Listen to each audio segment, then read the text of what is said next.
Uh, First of all, I'm your host, Marcel Mascaro. I'm an actor, director, writer that loves working with with the Wilbury Theatre Group. And here we have like three numbers and a little bit of a surprise, it was not really a surprise, and then a little bit of a discussion and talk fun time with the cast. I will be your host, but before we begin, I just want to extend a very happy Mother's Day.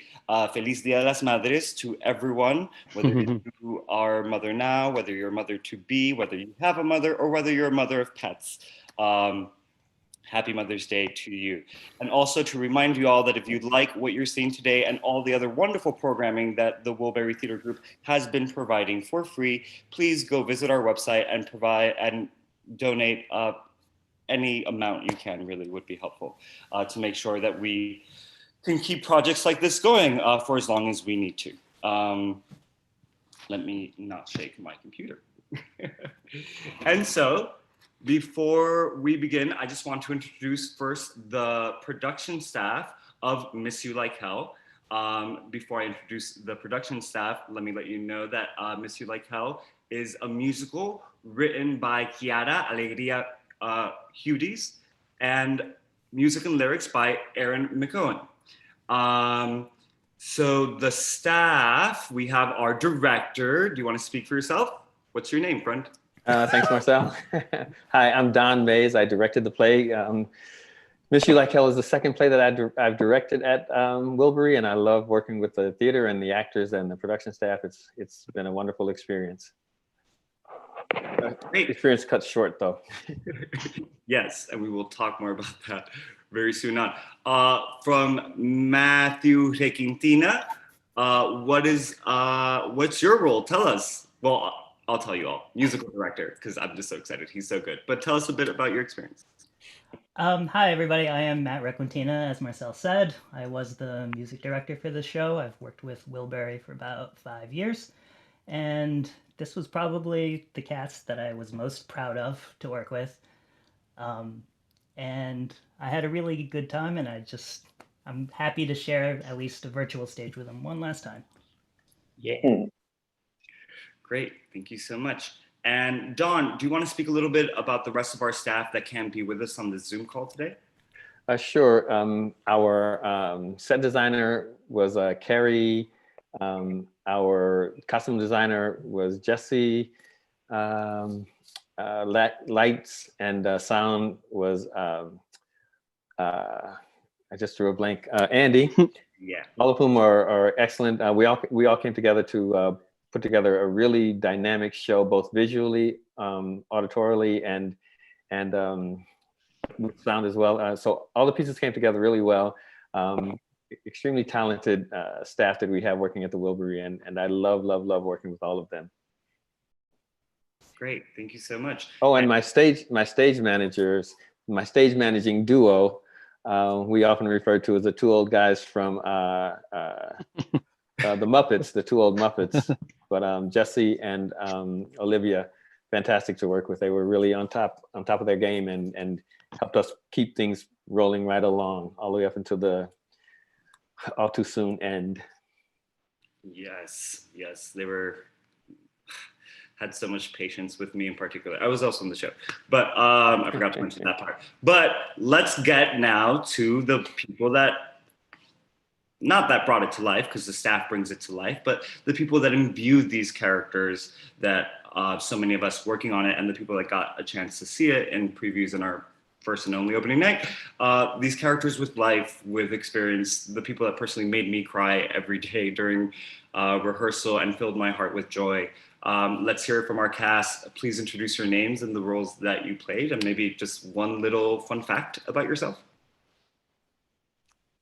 Hi, I'm Nicole Paloma Saro. I played Beatriz, and honestly, it was a joy to do this show, albeit briefly. It really meant so much to me. There are not a lot of stories about two strong women that, that represent the Mexican culture in the way that the show does, written by two strong women. So there was just so many pluses. and I was just delighted to be a part of it. I also want to mention my my dear friend Tanya Avendaño Stockler, who played Olivia, who can't be with us tonight. And let's just go next. Who's ever ready to introduce? I guess Christian. Yeah. Yeah, I'll go. You guys can hear me, right? Yeah. Sorry about that. My name is Cristian Mancinas Garcia. I played Manuel and several other incidental little ensemble members.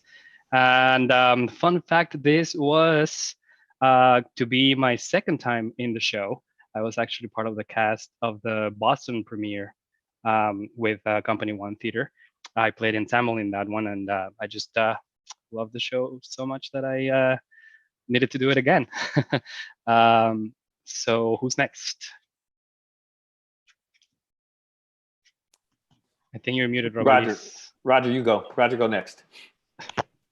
Okay, can you hear me? Yep. Oh, my name is Roger Lemlin. I played Mo. I guess there was two of us. There was Mo and Higgins. And my partner, Tom, would probably be the next person to pick up here. But I was really thrilled to be asked to be part of the show. And it was a great experience. Don was very nurturing. And like I'm seeing Robelli's face right now. I miss hugging Robelli every night. And it was really sad to get cut short because we would have had a very lovely run. So love to all. Up to you, Roger. And let's hear from you, Tom. I'm Tom Roberts. I'm the other half of that team with Roger. And actually, I want to publicly thank Matt, who walked me through the what to me was a very challenging musical experience, but I felt so happy and accomplished for having done it. And I wish more people could have seen it. It's a really wonderful, timely story. And I hope we get a chance to do it sometime, or if we don't, that you get to see it somewhere. And Robellis. Hi, my name is Robelli Cruz. I played Pearl. I am a high school senior, and this is like my first debut at Wilbury, and I was very excited because it's one of my first musicals doing it, so this has been an amazing experience, and I'd like to thank you all for just being so nice with me, because I was just always very, very mesmerized and excited at rehearsal. So I thank you all for making this so amazing, and I wish we could have done it a lot more. And a fun fact, and I'm sorry, Robelis, don't hate, but a fun fact, Robelis was doing the show while also completing, I believe, her senior year of high school, which I think is a real big deal and just should be recognized. Christine? Hi, I'm Christine Treglia. I was so fortunate to be in the ensemble of this show. I got to play Nicole's lawyer. But this was just one of the most beautiful shows I'd ever heard. I've been doing musical theater my whole life. And like Nicole said, it's just such a different story that we haven't gotten to see before. I felt honored to be able to support that. And even though the show followed the structure of a normal musical, so it was so accessible to people, I just think it was so different in the styles of music just helped tell this beautiful story of two women. And it was lovely, and it was gone too soon, but I'm so happy to be back with everyone today. Thank you. And I myself was an ensemble member, played a hotel clerk and a law clerk. And Jason Quinn, who we'll see in one of the recordings, but is not with us on Zoom right now, could not be with us on Zoom right now, was a major part of the ensemble, played an ICE officer and also a police officer. And I think then we can move on to our first little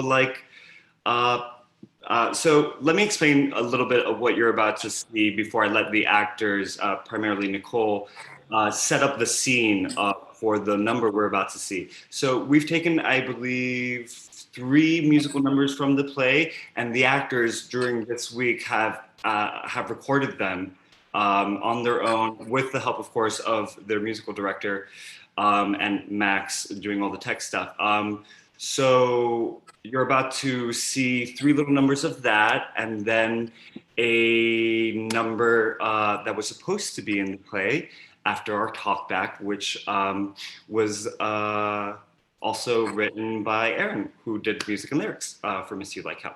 So the first number we have for you, 4 numbers, right, 4 numbers. There is, after Erin, we're doing Tanya, who couldn't be with us today, still graced us with the recording of the big the big closing number.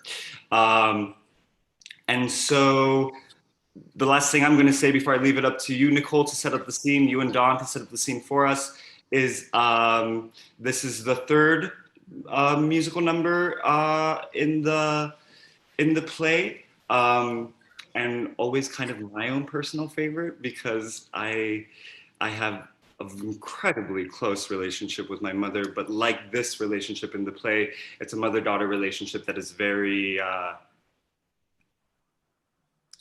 well, complicated. I'll let you go with it, Nicole. You tell me more.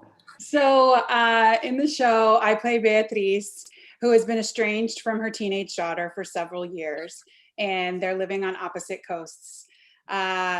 Olivia, the daughter, has been posting some troubling things online. And so I get in my car and my truck, and I drive across country to go see what's up. And given the history, it's really, you're not sure. I as the actor, as Beatriz, I'm not sure if she's gonna want to see me, want to come on this journey, on this road trip that I'm inviting her to be a part of. So there is some tension, a lot of it. And spoiler alert, she does agree to go on this journey with me and take a road trip for 7 days. And we get into the truck and we sing this song.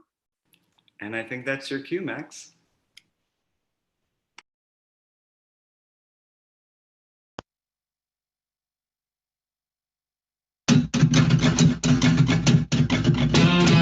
Mothers are the trickiest things, the trickiest by far. A mother is the slipperiest thing a daughter could wish for. Put 'em away. Mothers will build your dream house. Mothers will let you skip your knees. Mothers make you study hard. Mothers like advanced degrees. Help you find your passion. Passion better pay the bills. Mothers raise you to be strong. Bend you to their will. Mothers are the trickiest. The trickiest by far. A mother is the slippiest thing a daughter could wish for.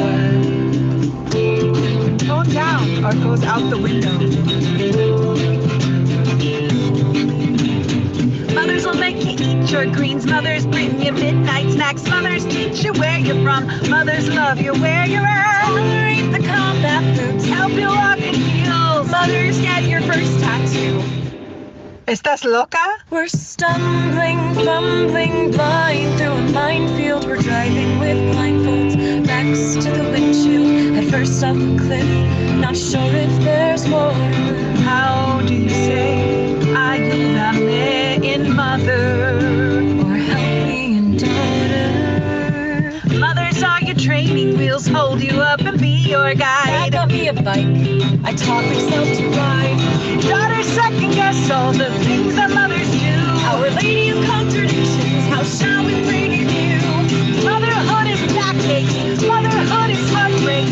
Mothers wear a poker face, mothers bend but never break. Underneath the weight, underneath the weight, underneath the... Mothers are the trickiest things, the trickiest by far. Mother of contradictions, do I get a second chance?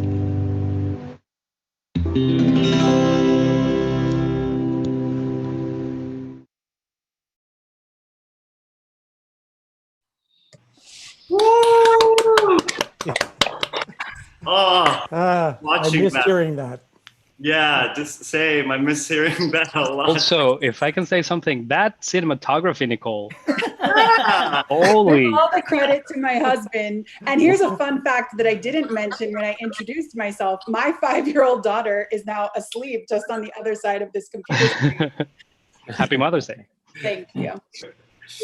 If I may, real quick, one of the great things about being the director of this show and bringing this cast together is the way that the cast really responded to each other, and the connection that was obvious here on screen, but also on stage.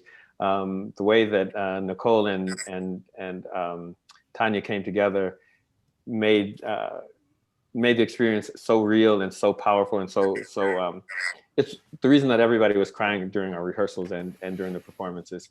The chemistry between the actors was phenomenal. Yeah.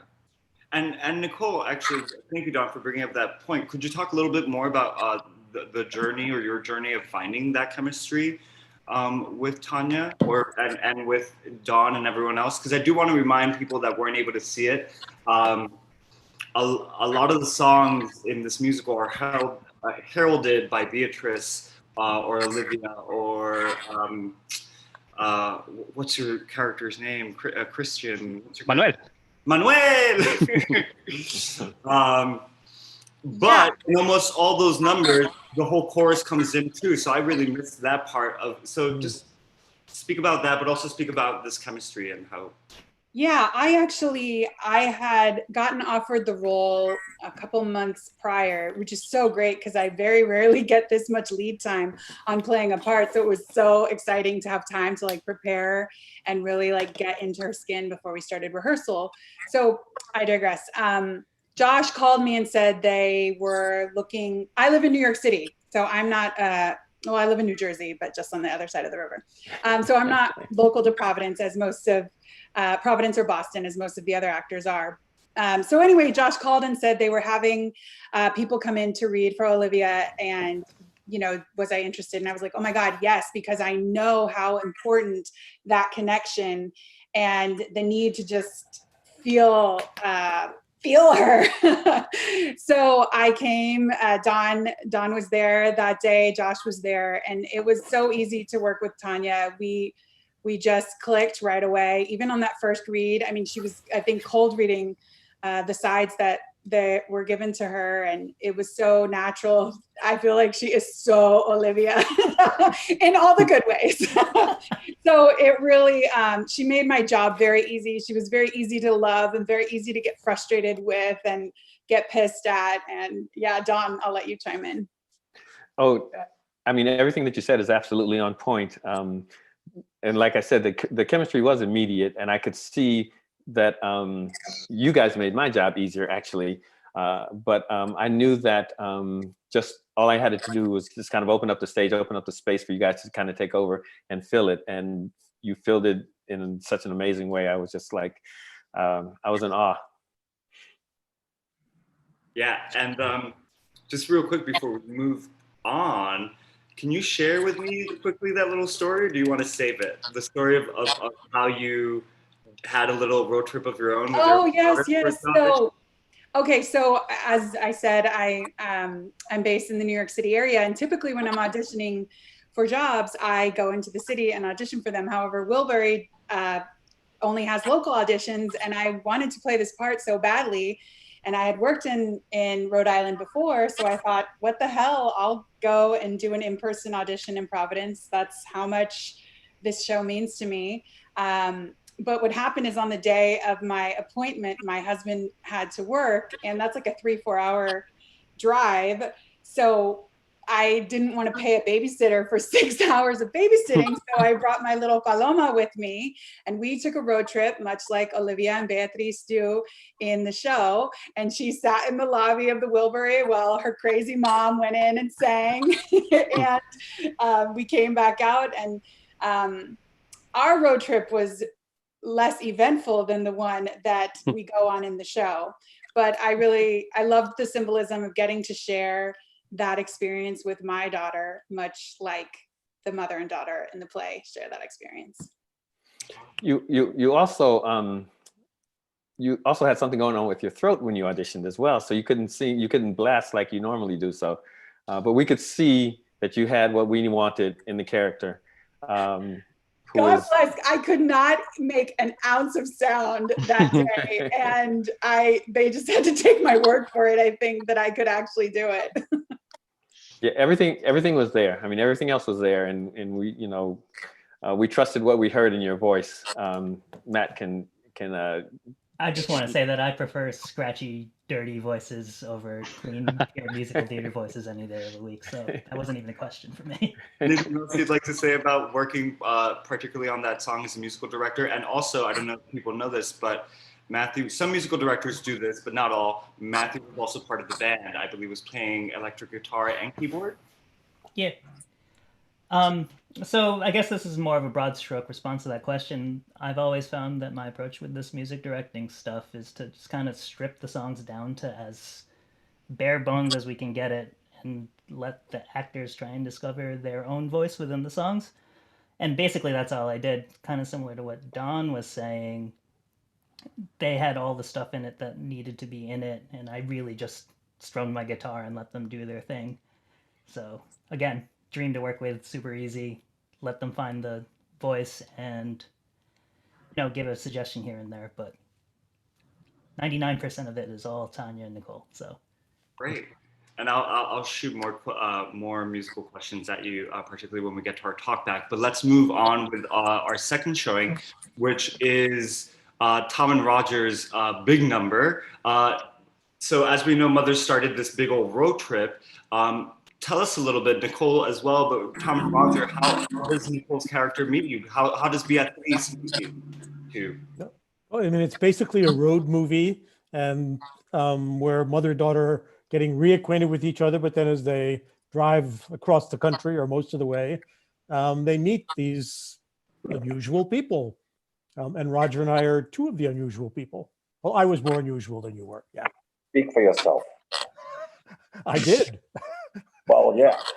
And why were your two characters, I know why, but why were your two characters on this road trip that happened to coincide with Beatrice's and Olivia's road trip? You want to take that one? Go ahead. Well, I've talked a lot. You go ahead. This is sort of the relationship we had in the play too. We're getting married in every state. Right. You know, so that's what we were doing. Right. We're two old guys. Compatible, the two of us. We're like married from like the first night. Crazy. All right. Nicole, do you have anything else to add to that setup before we see it? I think we're ready, Max. Let's watch it.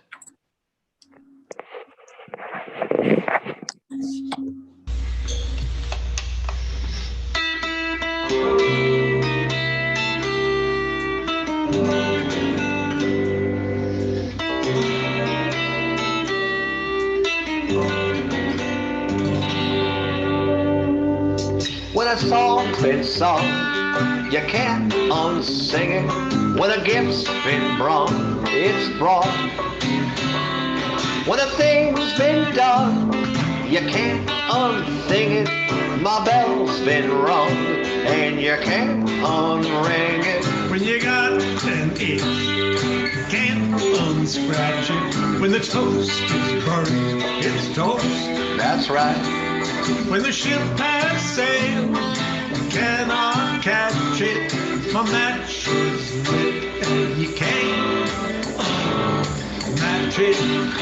You can't forget every item on the grocery list. You can fall into a depression that stubbornly persists. Forgive the expression, but there ain't shit you can do about any of this.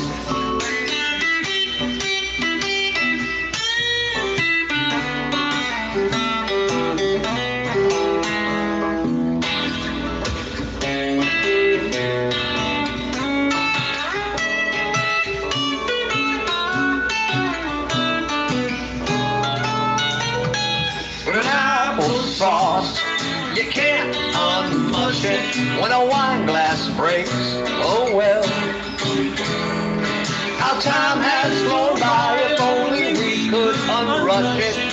My cheeks been blush, and you can't unblush it. You can misplace your glasses, lose track of your keys. I fall asleep when we cuddle. You've always been a tease Our brains are getting muddled, to varying degrees. but thank heaven for lifetime guarantees. When a cake's been iced, you can't unbake it. Once a meal's been ended, It's sad. When a ride's been took, you can't untake it. You made my day, and you can't How you ladies doing today? We forgot to warn you that our song, which we sing so animatedly, gets interrupted at the end by this policeman coming in, Right. and stopping the car. Right. And Nicole, do you want to speak a little bit about, well, the play doesn't really explain so much why he pulls over, except we're led to believe that it probably is racial profiling. But after that moment, because we're not going to see it right now, Beatrice gets really scared. Why is she so scared? So Beatriz is an undocumented person in this country. And that particular moment, she is getting pulled over for having a broken taillight and is incredibly nervous to be getting pulled over. She has not shared with her daughter that she is undocumented. And I don't want to spoil too much of the plot. Are we trying to keep it under wraps? I don't, maybe, are we? That's a great question. I feel like people who haven't seen the show would still get an idea, maybe like to have an idea. I mean, one of the spoilers in theater. One of the cool things I'll say really quick, because I know we're on time, in the, I call it liner notes. I know it's not, it's like the preface or whatever of the script. Quiara has written this beautiful couple of paragraphs, and what she says about Beatriz is that while she is, and I'm going to paraphrase this horribly, while she is a person who is undocumented, and I as a human being cannot even imagine what that was one of the challenges for me in stepping into this role, you know, what comes along with that. But it's not what defines her. There is a joy, there is just like a life force that is shooting out of her, and that she connects with all of these people that they meet along the way. And I found that to be so beautiful. I can get real in my feelings and down in the dumps. And I just kept that in my heart throughout the whole process of like, she is a bright, shiny light that wants to just connect with other humans. Right. I thought that was part of what made it such an important play, is that being undocumented was kind of there in the background, that she was such an essential part of every moment she was in, every group she was in, and that she happened to have this problem. I mean, I think that's a big lesson from the play, is that we identify people by that legal status instead of who they are, what they do, what they mean. Well, yeah, to me, the play's about connection and obstacle, right? Quite simply. And it's about how, like, despite how big an obstacle might be, our need for that connection, whether it be to remake a broken connection with our daughter, to meet a connection with people that we might find a little weird, but now we are accepting them. And so that takes us to our next moment with Christian, because Nicole, you mentioned Beatriz keeps on meeting some people, right? So how do we meet Manuel? And Christian, first of all, do you want to talk a little bit about Manuel, and the two of you kind of set up the scene a little bit, and what's happened also with Olivia's character, Tanya's character, Olivia, in this meeting? Definitely. So Manuel comes into the scene after a very tense moment that Olivia and her mother have with a court cleric. That was actually played by you, Marcel, delightfully, if I might say. So they go to this court clerk trying to get an extension to the hearing that they're having for her immigration process, and the court clerk just deny the the motion. He just like put foot down and they're done. And as they are having this heated discussion outside of the court, this guy that's selling tamales comes by, and that kind of like sparks a little bit of joy in Nicole's character of like the memories of her childhood, of her making tamales for her daughter and things like that. And I think Manuel is a really cool catalyst of all of those memories and that connection that she has to her roots, because he still has those roots. He's he's an immigrant also from Peru that now lives in South Dakota. He's a street vendor selling tamales, and he still has those roots very, very prevalent and very like still out there, and that helps Nicole's character to come back and like grab at them too. She thinks he's pretty cute too. And it's mutual, actually. Yes, some people might discover. You're on mute, Marcel. And it's mutual, but also we find out a little bit about Manuel's history and personal history, which is really why I love the music and the lyrics. I'm more of a word person when it comes to music, and like the information that's packed in these lyrics for any actor, but let alone a singer actor, is a gift. So without further ado, Max, let's see tamales.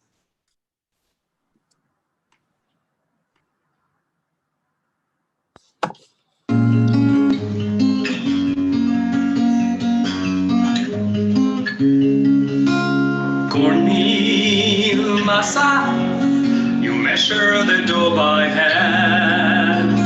Put in water, you move the dough with the hand. Not move, como se dice amasar? Need, K-N-E-A-D. Yes, you knead the dough with the hand. Garlic, achiote, push the water down. Tomate, ground beef, you stir the pot all night. This is the way that she teaches me. This is the way I remember. Holds my hand while I stir the pot. This is the way I remember. This is the way that she teaches me. Fill up the meat in the masa. Press her thumbs into my arms. This is the way I remember. Tamales help me remember.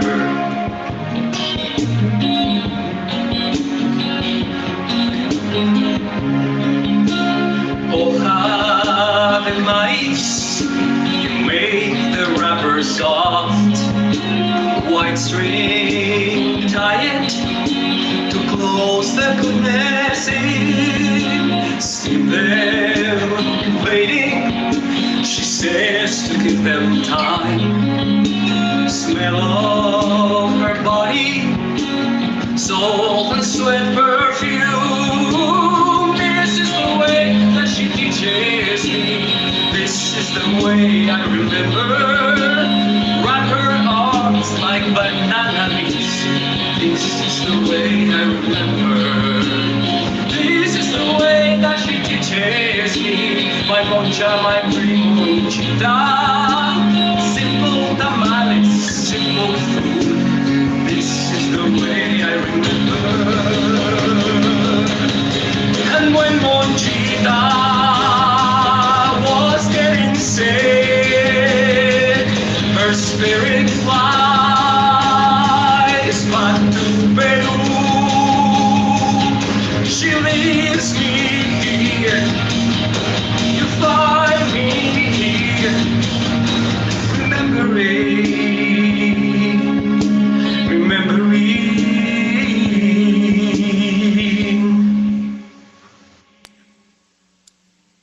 Woo-hoo! Yeah. Thank you, guys. I have to say, Matt, I love your little shot of you just like with the percussions. all my percussion stuff got left at Wilbury before Oh no! shutdown, So you had to improvise. so I had some condiments in my cupboard that made do. So before we keep going with more of a bigger, longer talk back about the whole play, and then we have a little surprise for Erin, and I'll speak more about that a little bit. Do you want to say anything more about this moment, Christian, and how it was, and Dawn as well? We haven't heard from you in a minute. Working on this, or what this moment was for you as an actor, or also finding it as the character. Sure. It was like Nicole was mentioning earlier.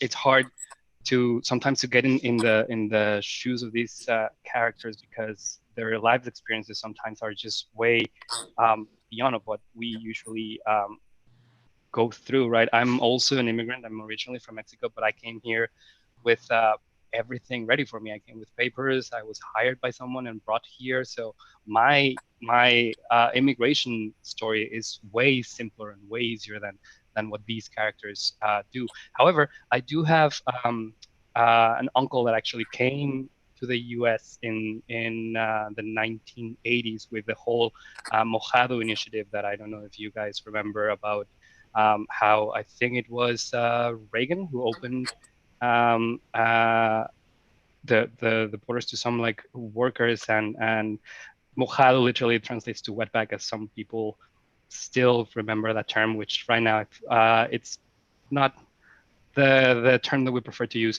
But I do have an uncle that came in that situation to the US. So I actually got in touch with him and had a conversation with him, just like asking him about what his experience was, because for me, it was my cool uncle that came to visit in Mexico for Christmas and brought me awesome things from the States, right?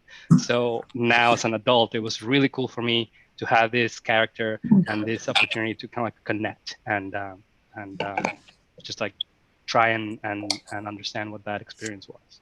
And was connecting to the loss element, which we find out in this song that Manuel is actually, or I always assumed, or the way I interpreted was like, oh, he started the job after his wife died to still be in contact with his, which that one is also hard, because like Manuel's character arc is that we find out that he's actually a widower, and he learned to make his tamales from his wife, and the whole big part of the song is him describing how she taught him how to make them, and how that those tamales and that food and that process of creating them, or like making these delicious things out of like such simple ingredients, just bring him back to her and keep her in his memories. So that's a beautiful metaphor that Erin and Quiara wrote in there, and it was emotional at times. During rehearsals, I had a hard time singing after the whole section where he describes that she's now gone, right? Yeah. And Matthew and Dawn. Oh, sorry. Were you going to chime in, Dawn? I was just going to say that's also one of the ways that Quiara and Erin use a subtle way of introducing the culture, a subtle way of letting us know, something about the people's lives, without kind of banging us over the head with exposition. It's just kind of folded in very naturally and very beautifully, without having us to say, I'm telling the story now, I'm telling who these people are. It really is a beautiful kind of expression of the culture and how it helped to shape their lives. So I just want to say that, like I was talking about earlier, what I like to do is see how an actor would sing it in their most honest voice, and just during rehearsals and whatever, if I'm just like goofing off with the other members of the band and we're playing dumb classic rock songs during break or whatever, Christian would always chime in with the lyrics. So if I'm just like dicking around with Sweet Child or Mine or something, he would immediately start singing it along with us.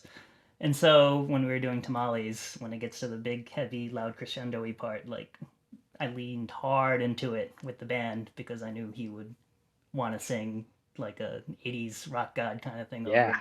And he did. And you saw it, and it was great. So, you know, that's just a glimpse of how things kind of work in the rehearsal process, and how those kinds of dumb moments in breaks eventually lead to stuff that you do see on stage. Yeah. And before we get to the more conversations about that in the general play, what differs? Because to me, a person considers himself kind of ignorant to how music works. I love it, but I don't understand it. Everyone told me this was the lullaby of the piece.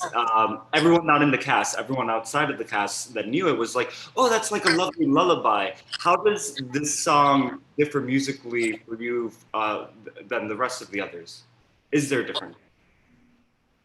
I didn't like, so I don't read a lot about the plays that I do before I do them. I like to go in with a clean slate kind of thing. So like, yeah, it's tender. Yeah, it's lullaby-ish. But the thing that I feel most about, so it's not specific to this song, but it's most musicals I see, or most musical theater that I see done, and like what makes the difference between something that's like good and something that's great, at least in the execution of it, is dynamics. And so this is the one that was the most, if you know, musical term dynamics just basically means loud and soft. This is the one that had the biggest range of dynamics, and I wanted to make sure that that was most preserved in the song. So like it starts low and sweetly, and then the big crescendo is what makes the big crescendo is how it's soft and sweet the beginning of the song is. So yeah, for me, this is less a lullaby and more like the big dynamic shift within the song was the important touchstone for me on this one. Great, thank you. And before we transition, and I'm gonna let everyone just free talk. So in a second, but there's also a very important character in this play that not only has a couple of solos and is part of a huge ensemble member, is a huge part of the plot, I think, and there's many ways of interpretation. Let's let the actress herself speak about her character and her character's part. So ladies, tell us a little bit about Pearl, and how does Pearl come into the life story of Beatrice's and Olivia's road trip? Yeah. So. So basically, Olivia has like a whole blog and everything, and I'm like a follower of her blog. And like one day when Beatrice decides to go see Olivia, Olivia just says, "Hey, actually, I have something to confess." And Olivia's actually been lying, saying that her mom was dead when actually she wasn't. So I over here said, "Hey, you know, that's kind of messed up what you did." Because she felt like she really connected with Olivia, because Pearl herself, like her mom has died, and like she kind of like felt a loss of like herself. So finding Olivia's blog helped her find herself, along with things like nature itself. So she invites Olivia and Beatrice to come to Yellowstone National Park, because that's like one of the things that makes her so happy. And yeah, that's like my favorite song, Yellowstone. And being this character, like I have never like lost my mom myself, but I have like a very close friend with like sisters, shout out to her. She lost her mom when she was young, and I was like with her and growing up with her, and me just like being around her and sometimes asking her questions about this, like I could really get the perspective of like how much she's lost. She's happy in a sense, but there's always still going to be that hole there no matter what, because she loves her mom. Right. And just to provide a little bit of context to those that are not familiar with the play at all, it is suggested, or at least how I saw it, and we could actually make this our next discussion as a full cast, but that Olivia lies about her mother dying because when Olivia's father and Olivia's mother separate, there's a couple of fights that we find out that happened in the past that Beatrice and Olivia rehash, and Beatrice, for one reason or another, decides that she's not, interprets. Actually, do you want to speak more about this? Why does Beatrice leave her daughter after the divorce? Is she leaving her that she thinks she's being thrown away, because that's what the play kind of tells us, right? It gives us a lot of different information. So do you want to speak about that part a little bit? Yeah, I think that I think that Beatriz didn't think she had any other choice, you know, like it's not like she could go to the court system and like fight for her kid, you know, that just wasn't an option for her at the time. And also the situation was tearing them both up, you know. I mean, I'm a mom, I've been a mom for almost 6 years, and I can't even imagine. I just can't. And you guys saw it. You saw it in performance and you saw it in rehearsal. Like, I can't even imagine what it's like to be placed in that situation where the best option, you know, is to separate from her. You know, I don't feel like I should be the spokesperson for all mothers, but yeah, it was really challenging. Actually, I mean, that's one of the main underlying themes of the piece. It is a journey, and there are barriers and walls that come up in the journey. And like in real life, especially in this country right now, the walls that are going up and the barriers that are ripping people's families and lives apart because of policies that's coming out of the current administration. You know, this play is the embodiment of all of that, and how difficult, how challenging it is for anyone trying to immigrate into this country now, the challenges that they have, both with the laws and the federal government, but also within their families and within their ability to seek out the help that they need, or even advocate for themselves. People are in such precarious situations that they can't do all the things that they would normally do as a mom, as a citizen, you know, as someone who is a full participant in their lives in this country. You know, Beatriz had to do so much undercover behind closed doors, or had to put up with so much because of her situation. And that's the great thing about this play and how timely it is, being a reflection of where we are as a country right now. It's really, really powerful. Yeah.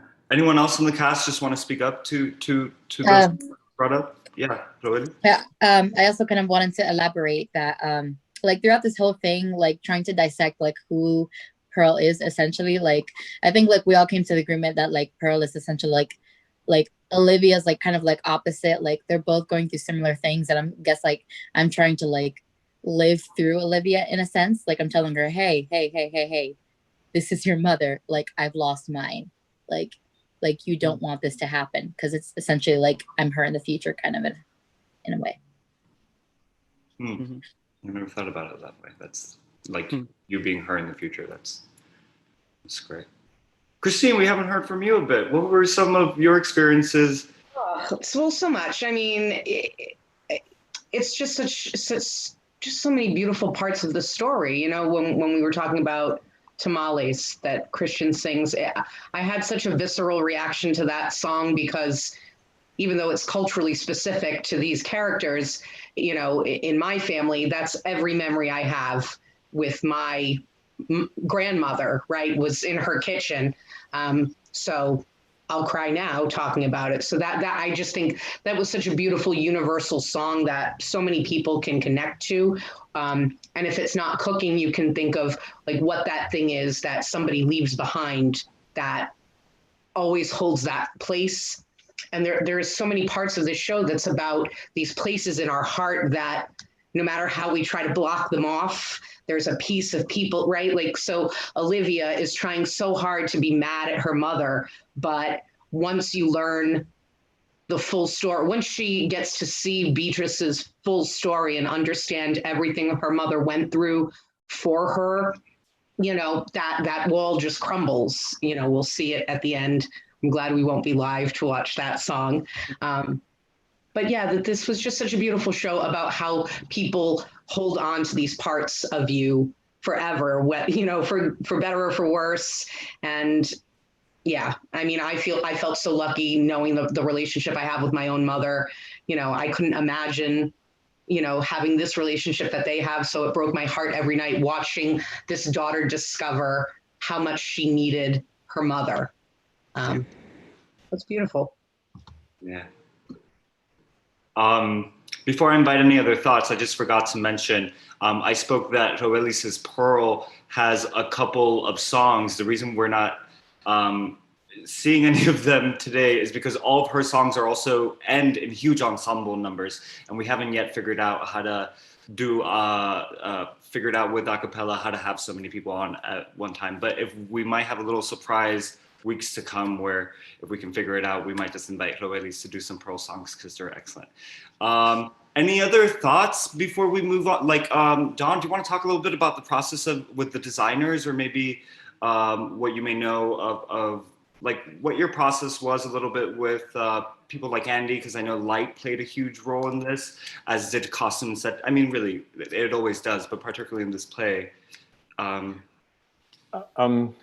Yeah, I can. The process was actually very easy. I mean, one of the ways that I like to work is I have talented people around me and I stay out of their way. And we, you know, talk out the ideas. We talk out what the through line of the meaning is, the overarching story of the piece, and how it all can fit together. I mean, I do have a vision for the piece, but I don't come in set in stone. I want everything exactly this way. I depend on the talent that's around me, and it was really great.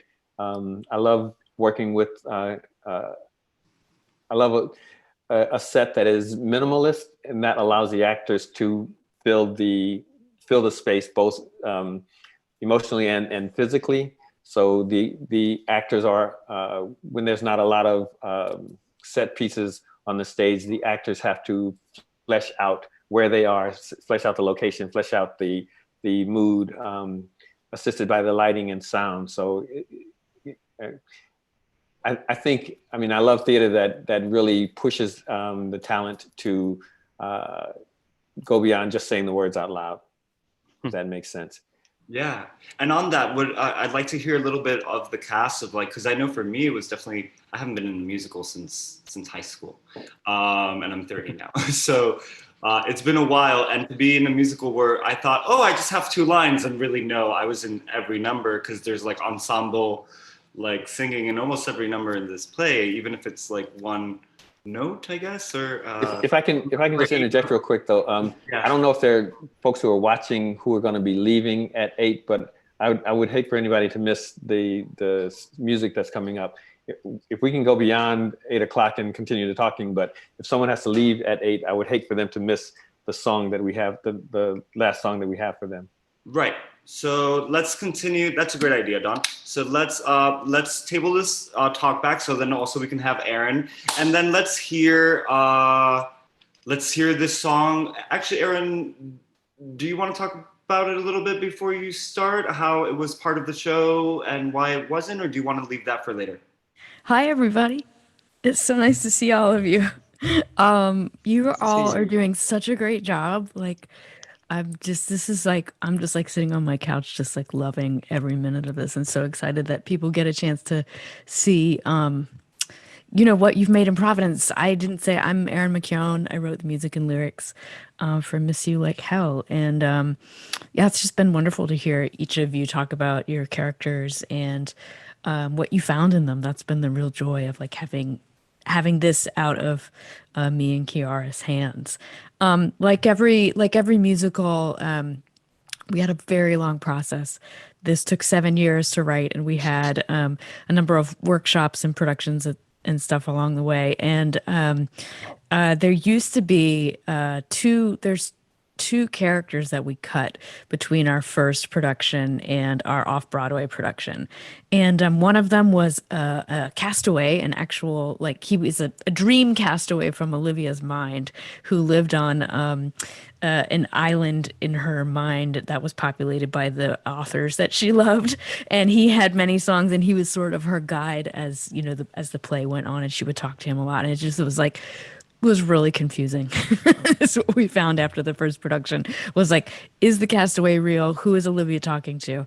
So we got rid of that character and made the people on the blog the castaways, and allowed that group of people to really come to the fore. So you see that in the songs like Received and Bibliography and things like that. But there was another character in the play. Olivia gets taken to the mall by Beatriz to buy some clothes.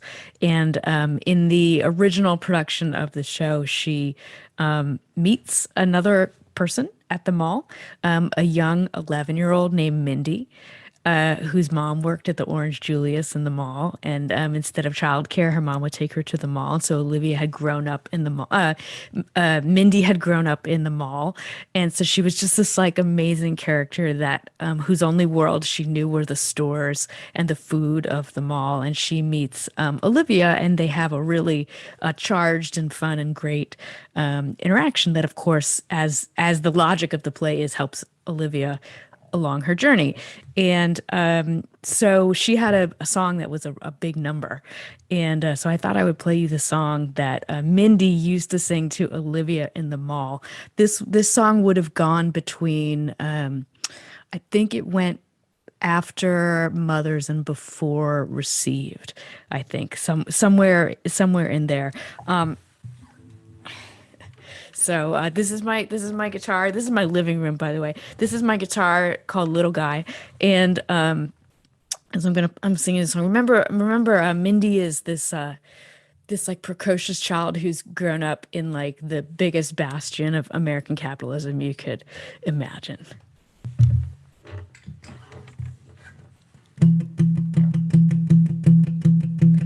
Ever since I was a tiny, tiny little babe in the cradle, oh, you couldn't feed me enough, there never was enough milk in the bottle, kept my mouth on the throttle.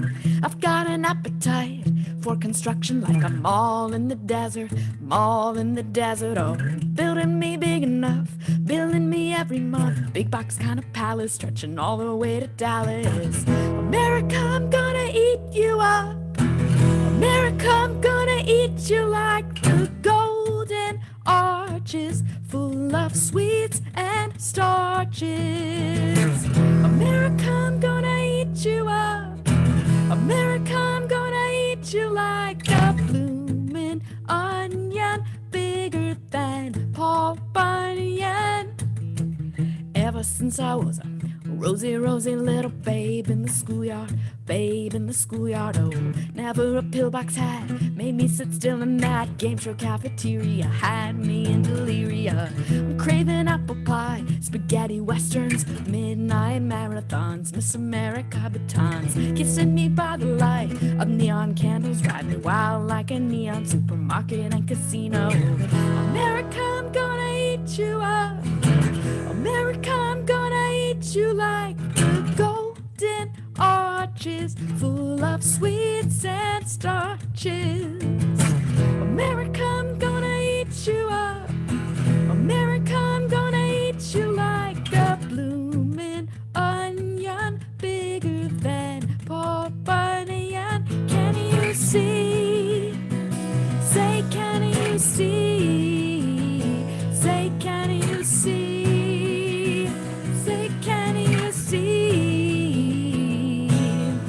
Christ, we pray for this cafe, this buffalo nickels and buffalo bills. There ain't enough buffalo burgers to get my fill. Ever since I heard a cock-a-doodle, rocket's red dawning dawned on me this morning. I am a firework, this is my July 4th, shooting like a cherry tree, sugar sweet celebrity, raise a flag right up my spine, high and holy power line. America, I'm gonna eat you up.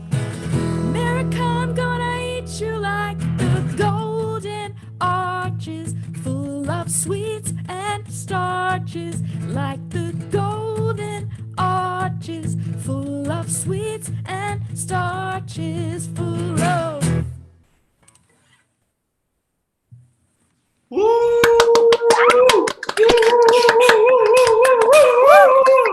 Wow. was 10-year-old in the mall.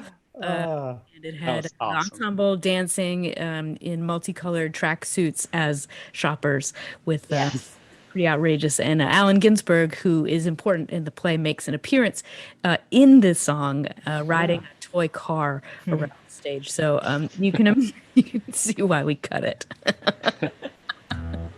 I love it, though. That was so cool.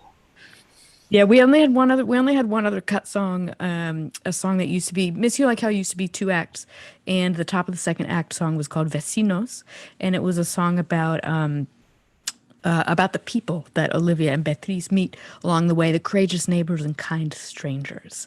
Vecinos valientes, extraños amables is the chorus of that song, and you can hear that song. Quiara and I did a cut version of that in the pandemic.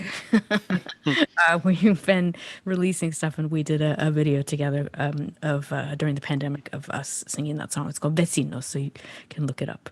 So we just look. Okay. Perfect.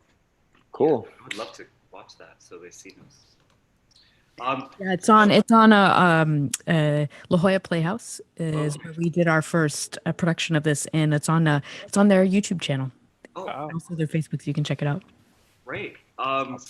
So the last thing we have to do is to see the closing number. But before we do that, I'd like to take the opportunity to invite the actors to ask Erin if you're okay with any questions. This is not an opportunity that many performers have to meet the writer, whether it be of music and lyrics or of the actual play.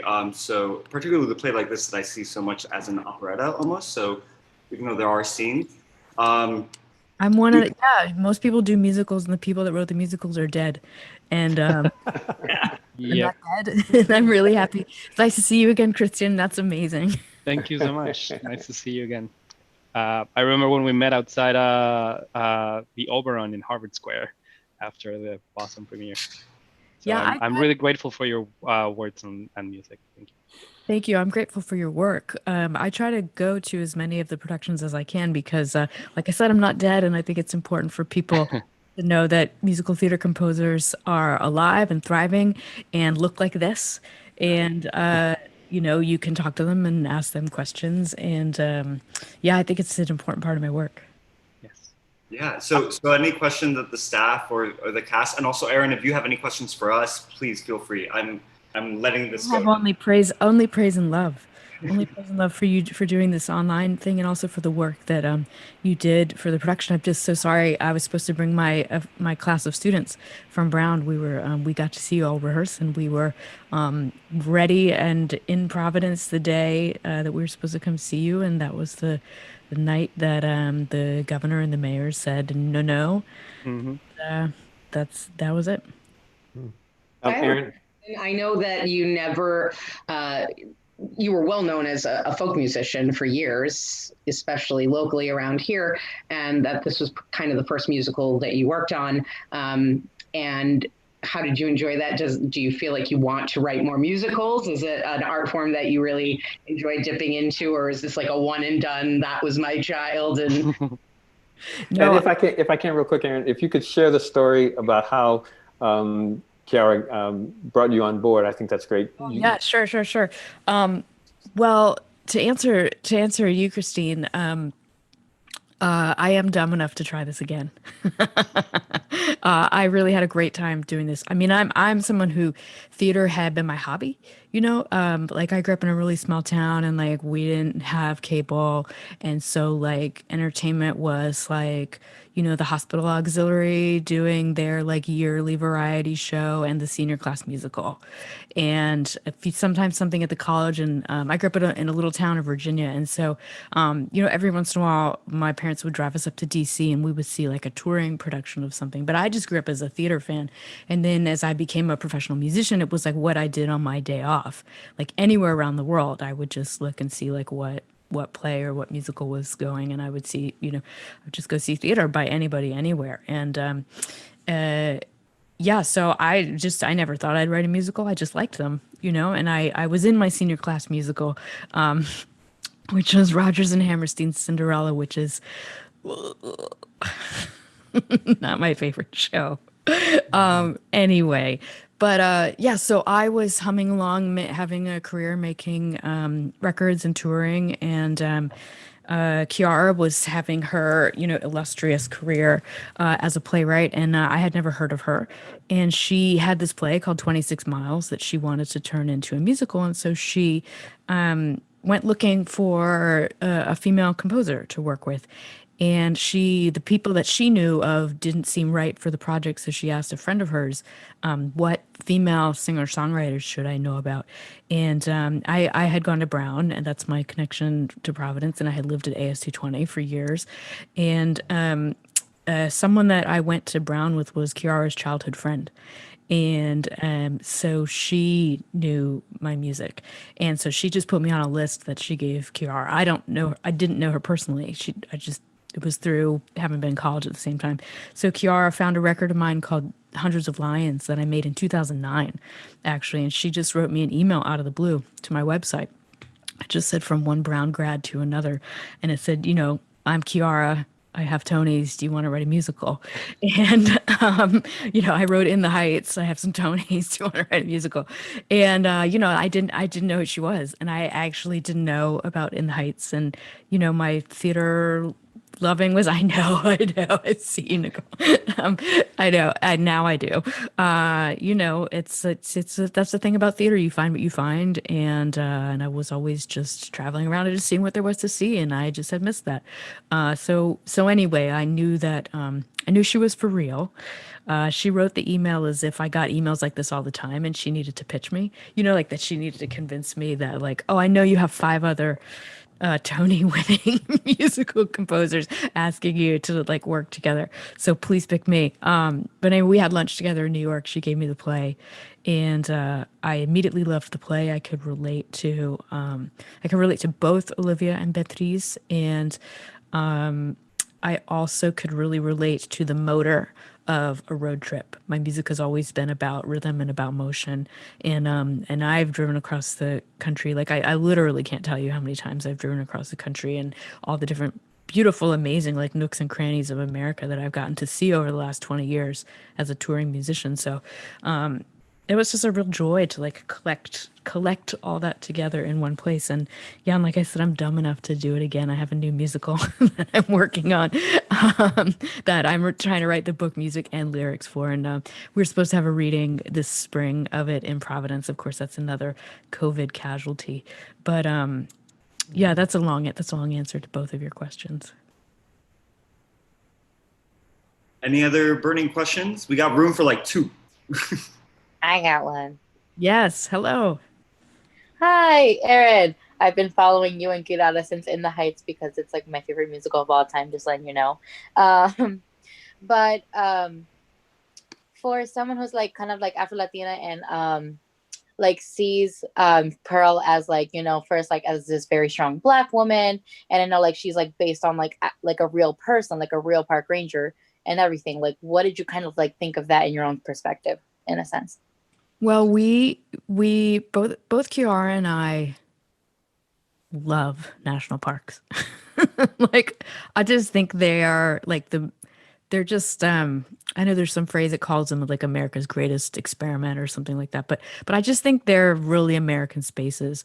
And I myself am from a rural place and live in a rural place, and so like rural life is really important to me. And I know from my experience that there are queer people in rural places, that there are people of color in rural places, and that the national parks don't have to be white spaces. They don't have to be straight spaces. And so we wanted to make sure we represented the real people who are in those spaces. And so we were able to get in touch with a man named Shelton Johnson, who is a Yosemite park ranger and has been a real advocate for folks of color coming to national parks. And yeah, his relationship with the park and the way that he speaks about nature and his own place as a person of color in it was really inspirational for us. And his sense of this is mine, this is yours, we all belong here, I think really, I mean, it's pretty much Pearl's lines when she's showing Beatriz, Olivia, and Manuel Yellowstone. Thank you. One more, y'all. Who else has a burning question? Burning question. One of the things that when we met and talked, you shared with me, and I was hoping you would include this when you're talking about having been brought onto the project, is the people who were around Quiara questioning you being chosen as a person and the type of music that you have, as opposed to someone who is Latina or Latinx. And I just thought that it was really cool that she said, you know, you shared with me, she said, nah, this is who I want. This is my girl. Nobody, I'd just change that slightly and say, nobody ever asked me that. It wasn't until talkbacks where I had, it's only happened twice in all the talkbacks or anything that I've done. Only 2 people have ever asked me about the relationship between me being a white person and the milieu and world of Miss You Like Hell, and whether the rightness of being part of the storytelling team. I had that question for sure when Quiara approached me, and I said to her, you know, obviously it's not my experience as a person, and it's also not my musical experience to be writing Latin music or anyway, I don't feel like qualified for that. I don't feel like the right person. I'm not comfortable doing that. And her response to me was, the music of this show is bigger than that. The music of this show is the music of this country, and that is one piece of it. And that gave me permission to say, right, okay, I know what that is. I can be helpful in that. And you all know more intimately than most people, having been inside this show and done this music, that every song has a bunch of different pieces, has a bunch of different strains and a bunch of different heritages in it. And for me, the fact that they all make sense in the one song, and then they all make sense across the score, is the project of this show in Quiara in my mind, which is that, like, this is the United States. Everyone has a place here. And everyone brings what they bring from where they're coming from, and they don't lose that. We're not talking melting pot. We're not talking assimilation. We're talking bringing your full self and your full history and having that be a strong, consistent voice within all these other strong, consistent voices. And so we try to build that into the music. And that is something that I feel qualified to do. The last thing I'll say about it is that it was really also really important to me, having said all that, that I am not the lead voice on this project, and I am not the first person to speak on all of these things. I'm always here to help Quiara tell the story that she wants to tell. And not that I don't have things to contribute, not that I don't have ways to support, but yeah, as the person that I am with the experience that I am, I feel like my job is to use those skills in service of the story and the community that Quiara is trying to put forward. Wow, that was very beautiful. That was very clear. And also a question I myself have had, and yet it went away because I also experienced the story to be so much about, oh, this is America. This is like one kind of American, and we're seeing another kind of American, and they're all Americans, and they're all the same kind of American in the sense of, like, hold the same weight and importance as other Americans while still having their differences and not having to assimilate or melt into something that isn't part of them or that they don't want to, right? With that being said, I believe it is time, unless anyone has any last dying thoughts, no questions, but any last things they'd like to blurt out. Anyone? Because we're about to close with our big number. I love you all. Of Tanya. I love you all too. I love you, Hudes. And it's really a shame that people missed this show, because it was a really special show with a really special cast, and it was just it's really sad that not more people got to see it, because it really is a wonderful piece with done wonderfully, if I may say so myself. Let's do this before I start crying. And I loved working with all of you. You were a treasure to work with, and I appreciate everybody bringing their brilliance to the stage and page. Thank you, Don. Thank you. That was so sweet. And ditto. Well, without further ado, Max, take us in for the ending number. Miss You Like Hell.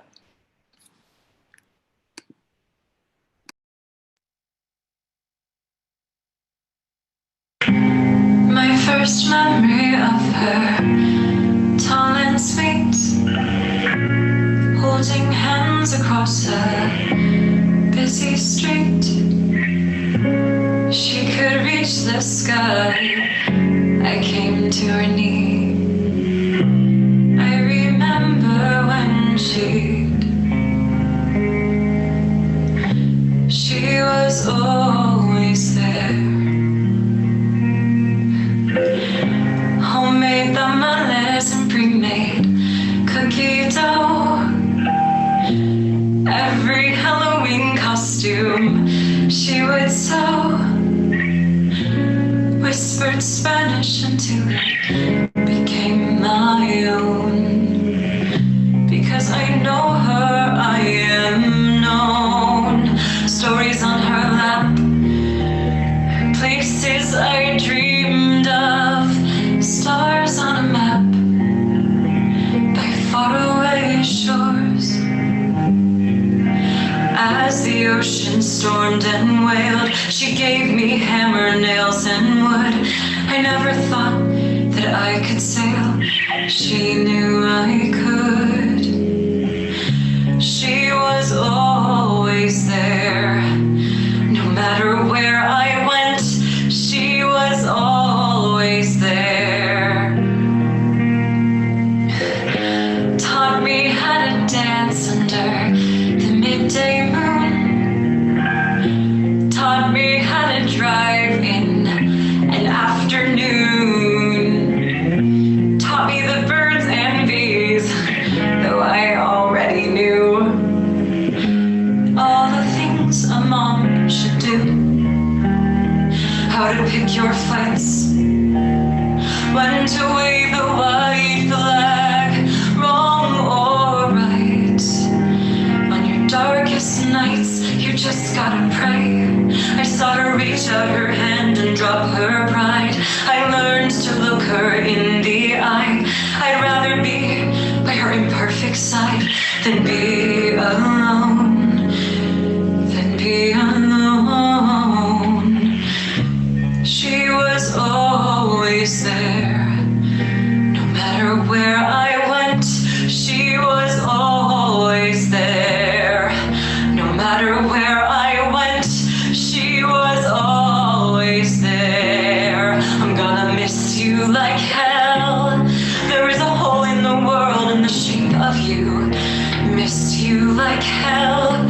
I'll be wandering, seeing you everywhere. Missed you like hell. You were a shadow to me, now you're crystal clear. Missed you like hell. There is a hole in the world in the shape of us, in the shape of us. There is a shape to us. Shadows become clear. Seeing you everywhere, seeing you everywhere. I always missed you like hell, until the missing became a part of me. You are a part of me. You are a part of me. You are a part of me. I miss you like hell. Seeing too late, the way you fought for me. I know you loved me like hell. Forgiving you nothing but taking you as you are. There you are. You are my history. You are my recipe. You are my family. Maybe in the choice to fight we can come alive, in a place they can't take, in the open space where the ocean thrives, where the plates have crashed and the mountains made, and still we're not done, where the forest burns and then comes sun. There are canyons where the river runs and leaves its scar, and there you are.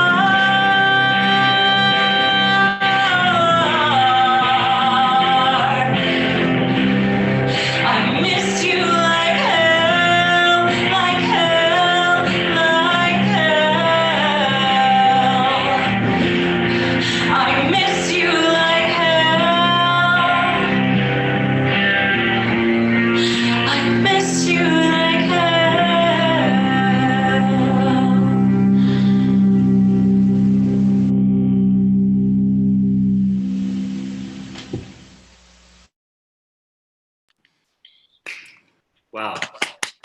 round of applause for Tanya. Guys, what was I the only one trying to sing the ensemble parts on my side?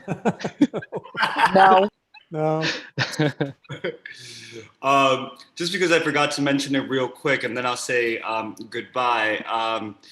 We forgot to set up, if it's not obvious, at that moment, Beatrice is being quite literally deported. She lost her case. Spoiler alert. I say literally because as the song is going, the way we direct it is that she's going through the process of customs and all that stuff. Yeah, there's not any other way to make that clearer, I think. But unless anyone has a burning thought, I'm going to close this up right now. This is your last. Just quickly, I just wanted to jump on something that Christine said and has been like in my head since she said it. How she mentioned how the song Tamales was like culture specific, but I actually feel like it's so universal. And so like for me growing up, it was like tamales and menudo and playing loteria, but for some other cultures is, I don't know, like corned beef and playing Monopoly, right? And it's the same. It's like that's what's so beautiful about this show, is that it puts this people that sometimes we just like dehumanize and just shows you how just similar we all are, and we should be and consider everybody else, you know? Yeah. And we should consider everybody else. That is a great note to just end it on. And before I officially end it on and invite the whole crew of mine to say goodbye to everyone, I just want to thank everyone for tuning in and to remind everyone, first of all, thank you to Go Local Prov, and to remind everyone that if you like what you see and want to continue seeing programming from Wilbury during these very, very difficult, strenuous times, please support if you can, of course, because everyone's struggling, but if you can, support with whatever amount at thewilburygroup.org/support. It's a specific sub-handle of the URL of the support. I'll repeat that again, thewilburygroup.org/support. And thank you so much again. Thank you everyone that was here with us today on Zoom, but also put in the work and recorded, and also everyone that has just been part of this process. It really has been very educational for me, and from what you've been hearing, I think for other people as well, right? Really quickly, before we all say goodbye, I just thought of this. Can we all say one thing that we learned from the show in just one word? So whoever wants to go first, I'll start it off. Teamwork. Acceptance. Trust. Understanding. Forgiveness. Leadership. Chemistry. Kindness. Love. Love. What a great word to end on. And now, everyone, if you'll join me in a chorus of goodbye to everyone, waves or shouts, however you want to do it. Goodbye, everyone. Bye. Goodbye. Mother's Day. You like hell. You like hell. Bye, y'all. Thank you for Bye. tuning in. Thank you.